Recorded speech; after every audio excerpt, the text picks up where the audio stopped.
Hello বন্ধুরা, শুভ দুপুর। নিয়তি রান্নাঘরে আপনাদের স্বাগত। আজকে আমি বানাবো দই মাশরুম। তো প্রথমে কড়াইতে কাচ্চিঘানি সর্ষের তেল দিয়ে দেব। কড়াইতে গরম হোক। তারপরে আমি পেঁয়াজ কুচি, টমেটো কুচি, 6-7টা কাঁচা লঙ্কা, রসুন কোয়া, আদা কুচি সব একসাথে তেলে আমি দিয়ে দেব। হাই আছে আমি ভেজে নেব।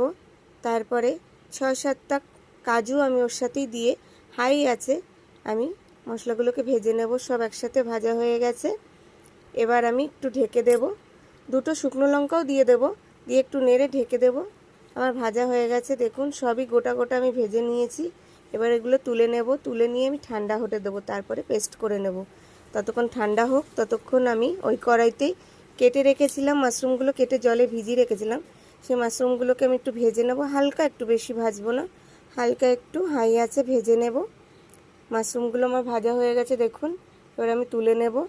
ওই কড়াইতে আরেকটু তেল দেব আমি, অল্প, বেশি না। আগে তেল দিয়ে যেহেতু আমি মশলাগুলোকে ভেজেছি, মাশরুম ভেজেছি, তো অল্প একটু তেল দিয়ে যেই মশলাটা আমি ভেজে রেখেছিলাম সেটা পেস্ট করে নিয়েছি, ওটা আমি দিয়ে দেব।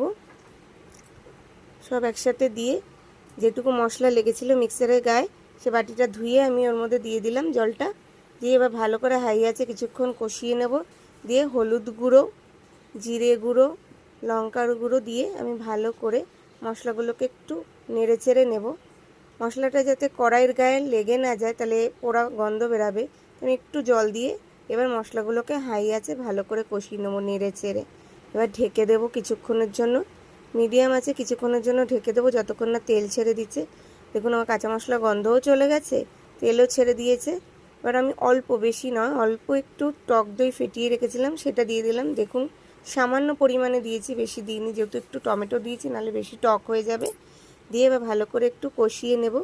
একটু নুন দিয়ে দিলাম, আমি আগেও একটু দিয়েছিলাম, তা একটু দিয়ে নিলাম। এবার স্বাদটাকে ব্যালেন্স করার জন্য অল্প একটু চিনি দিয়ে দিলাম। দিয়ে এবার ভালো করে হাই আছে আমি কষিয়ে নেব। এবার দেখুন তেল ছেড়ে দিয়েছে। এবার যে মাশরুমগুলো আমি ভেজে রেখেছিলাম সেটা দিয়ে দিলাম। অল্প একটু মাশরুম আনা হয়েছিল আমি খাবো বলে, তো মাশরুমগুলো দিয়ে একটু নেড়ে চেড়ে অল্প একটু জল দিয়ে হাই আছে কষিয়ে মিডিয়াম আঁচের জন্য 15 মিনিটের জন্য ঢেকে দেবো। দেখুন পুরো তেলও ছেড়ে দিয়েছে, কষানো আমার ভালোভাবে হয়ে গেছে। এবার ভালো করে একটু নেড়ে চেড়ে দিয়ে যতটা পরিমাণ জল দরকার সেই অনুযায়ী আমি দিয়ে দেবো। এটা একদম গ্রেভি গ্রেভি হবে, তো একটু নেড়ে চেড়ে দিয়ে আমি ঢেকে দেবো মিডিয়াম আছে 15 মিনিটের জন্য।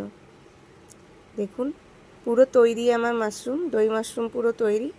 মাশরুম অনেক প্রজাতি হয়, তো এটা এক রকমের মাশরুম। তারপরে ওপর থেকে একটু বাটার দিয়ে দেবো। ভালো লাগলে লাইক, শেয়ার, কমেন্ট করবেন, পেজটিকে ফলো